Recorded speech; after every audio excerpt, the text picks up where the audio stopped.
Olá pessoal, chegamos aqui a essa nossa aulinha sobre o governo Lula, a mais esperada por alguns, odiada por muitos, querida por outros muitos, tá? Mas é um material bem facinho de entender, porque aí a gente já tem uma história próxima que muitos de vocês teoricamente tenham vivenciado pelas idades que vocês têm, né? A maioria aí talvez tenha algum contato, ou já ouviram falar alguma coisa sobre o governo Lula.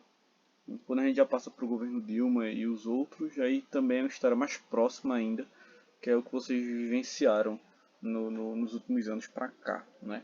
Mas a gente vai chegando aí no governo Lula para a gente entender alguns aspectos dessa nossa história. Bem, depois do governo Lula, essa questão dos presidenciáveis e da história contemporânea do Brasil, a gente vai dar uma pausa, tá? E eu vou tentar trabalhar em cima de revisão com vocês de materiais até anteriores aí que tem um pezinho considerável para SSA, Enem, essas coisas, tá? A gente vai se organizando aí para ter esses debates, mas vamos fluindo, tá bem, gente? Então segue o baile aí. Vejam só, lembrem que Lula ele foi candidato contra Collor, né, nas eleições de 89, perde. Ele tenta de novo contra Fernando Henrique, se eu não estiver enganado, 93, né, para 94, perde. Perde novamente as eleições de 97, né, e só vai conseguir entrar mesmo como presidente em 2002.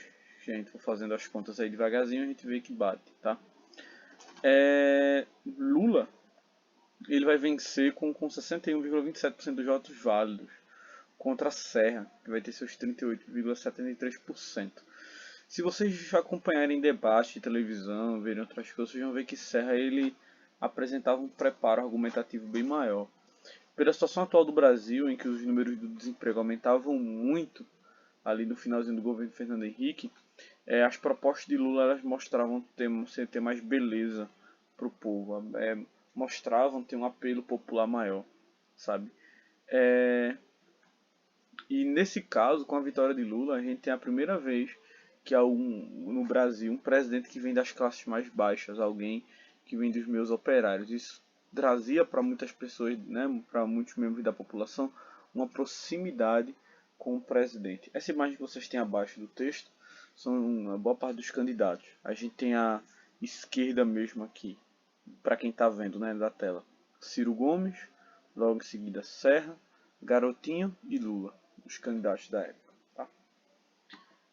Bem, Lula ele vai ter um governo preocupado com políticas públicas, então ele vai tentar ampliar muito as linhas de comunicação com o povão.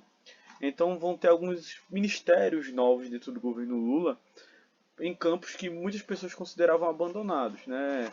Então a gente tem, por exemplo, o Ministério de Segurança Alimentar e Combate à Fome, que nunca se pensava de ter isso no Brasil, né? E ele vai criar secretarias como a Secretaria Especial de Política para Mulheres e a Especial de Políticas para a Igualdade Racial, né? Vale ressaltar aqui que muitas dessas secretarias e outros órgãos com relação à mulher só vão ser criadas depois de uma luta dos movimentos feministas e dos movimentos negros intensa, tá? Muita gente fala isso e diz assim, ah, Lula fez isso porque era bonzinho, estava preocupado com o povo. Não, a sociedade ela vai ter lutas intensas mesmo, durante anos, décadas até, eu poderia dizer, tá? De luta desses povos por reconhecimento, desses grupos sociais por reconhecimento, tá bem? A Lei Maria da Penha, por exemplo, ela vai ser uma lei criada durante o governo Lula, mas só depois de uma mulher receber um tiro, né, e ficar paralítica ali. E, como posso falar para vocês, e o Brasil ter sido punido em tribunais internacionais. Aí foram criadas leis para proteção, mas aí houveram alguns problemas, né, para se estruturar. Mas mesmo assim o governo Lula teve uma preocupação em criar secretarias direcionadas a esses problemas sociais, tá? Além disso, nós vamos ter vários programas aí que vão ter uma preocupação também em promover um aumento da qualidade de vida. A gente tem o Fome Zero, que é outro clássico do governo Lula, que tentava trazer melhorias à alimentação, garantia alimentar, beleza? A gente tinha estruturas de reforma agrária para ampliar a produção do pequeno agricultor e melhorias na merenda escolar também para os jovens, tá? Porque se sentia muito esse debate, que muitas crianças só comiam quando comiam na escola. Em casa elas não tinham essas possibilidades e existiam problemas ali dentro dos ciclos, né? Então existia essa necessidade de desenvolver um programa pensando nisso, nas famílias de baixa renda. Nesse sentido a gente tem o Bolsa Família. O Bolsa Família é meio que uma mescla. Eu lembro ainda quando ainda existia o Bolsa Escola. Eu não sou tão velho não, gente, mas eu lembro. Existiam os programas separados. Tinha o chamado Vale Gás, que muitas mães de vocês devem lembrar, podem perguntar em casa, né? Tinha a Bolsa Alimentação, e o Bolsa Escola ali. Eram programas separados, que tinham desde o governo FHC, mas só que estavam um pouco soltos. Então, a gente vai ter durante o governo Lula uma unificação desses sistemas, formando o Bolsa Família, que tentava garantir uma qualidade de vida e tirar muitas famílias da situação de risco. É uma medida assistencialista, é um programa assistencialista que visa injetar dinheiro na economia, aumentar assim o poder de compra de alguns grupos que antes não tinham e fazer a economia se movimentar. O Bolsa Família é cheio de crítica. Tem a galera que é a favor, tem a galera que é contra.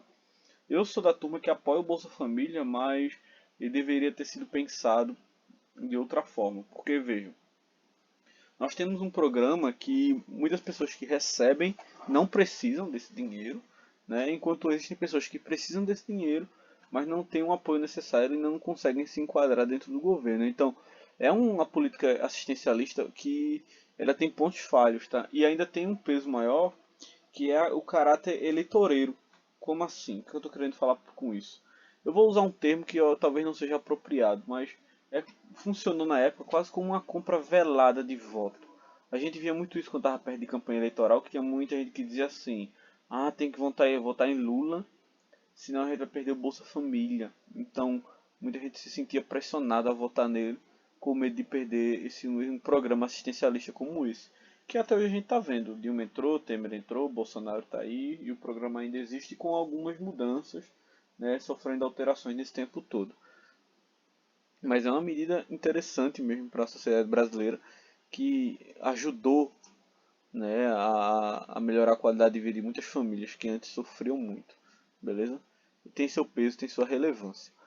É, Quando a gente vai para a economia, né, a partir de 2003 por aí, o plano, a ação do governo Lula é tentar atrair investidores para que o Brasil ele começasse a crescer a nível mundial economicamente falando. Então ele vai adequar algumas coisas da política nacional com o Fundo Monetário Internacional, chamado FMI, além de ajustar algumas taxas do Tesouro Selic, né, enfim, Tesouro Direto e outras coisas. Então, tudo isso vão ser medidas que vão estar agindo para tentar reduzir o dólar. Com essas ações, isso em 2013 ele vai funcionar tipo, vai ser um passo para trás, para depois o Brasil conseguir dar vários passos para frente. Porque nesse primeiro ano de corte de gasto, adaptação, adequações com o FMI e tudo mais, o Brasil vai ter um aumento do PIB de 0,5%. No ano seguinte, né, quando as coisas já estavam mais estabelecidas, a intervenção do Estado na economia já estava dando resultado, o mercado brasileiro ele vai subir para 5,2% no PIB, né, no Produto Interno Bruto. E a inflação ela vai acabar cedendo e os empregos também aumentando. Muito disso se dá por causa do dinheiro injetado por causa do Bolsa Família e outras políticas que se viam no país. A gente vai ter em 2005 um escândalo mesmo envolvendo o governo Lula, que muita gente já ouviu falar, se não sabe o que é, já deve ter ouvido alguma coisa, que são os casos do mensalão, né? Envolvendo boa parte de pessoas do PT, e isso acabou quebrando ali o governo. Alguns nomes ficaram bem famosos aí, tá? Como era o caso de José Disseu naquela época. É, tem outro sujeito que agora não lembro para repassar para vocês, mas também estava envolvido nisso, tá?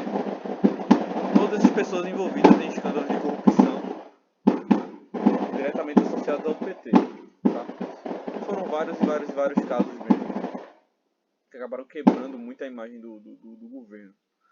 Muitos até só foram acusados bem depois, tá? Como Roberto Jefferson e tantos outros. Então foi uma coisa que custou bastante, tá? Mas seguindo, tá? Até hoje mesmo a galera ainda fala muito disso e usa isso para falar do governo Lula, porque a maioria do pessoal está envolvido com o partido, tá? Essa é uma tabelinha que mostra a renda per capita no Brasil, para vocês verem como a gente teve um desenvolvimento mesmo nos mandatos. A gente tem um período de governo de Collor, a figura de Itamar Franco, a gente teve os períodos ali quando tem o nomezinho dele, Fernando Henrique Cardoso estava à frente, Lula, então a gente tem essas taxas aí relacionadas à renda nacional. Tá? Vale a pena a gente dar uma conferida nessa tabela.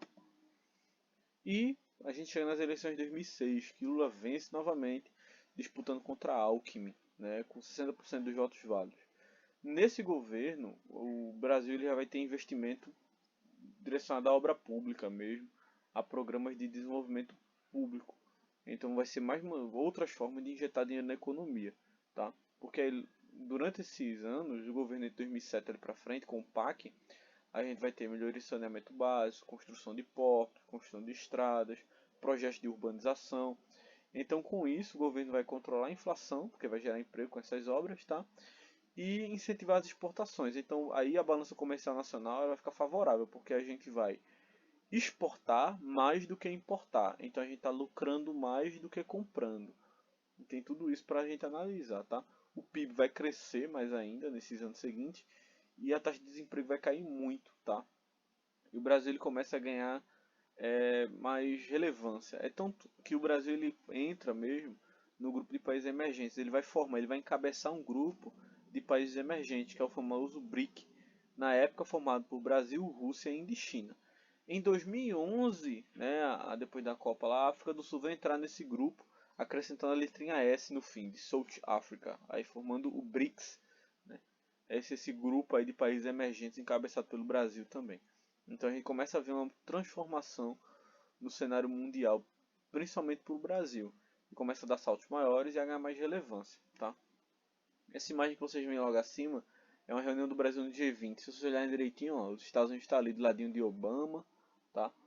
Que necessariamente é formado por os 20 maiores potências ali do Brasil, né? Ou melhor, do mundo, perdão, me expressei errado, tá? Então o governo Lula ele vai conseguir aumentar o prestígio internacional com essas políticas, né? E vai conseguir se encaixar dentro do G20.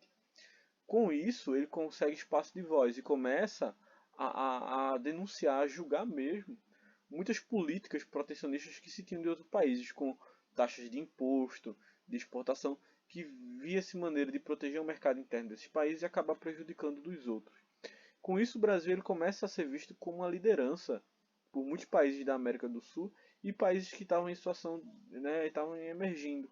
Ele começa a ganhar um destaque, tá?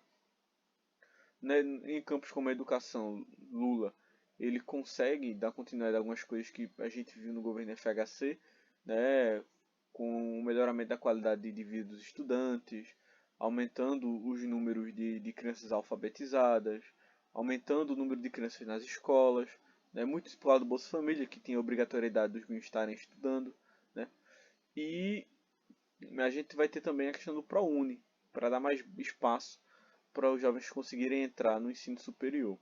Lula, se eu não estiver enganado, ele é o único presidente da história que vai ter uma aprovação de 80%. Né? Eu não conheço outro que tenha conseguido uma aprovação desse tamanho. É altíssima.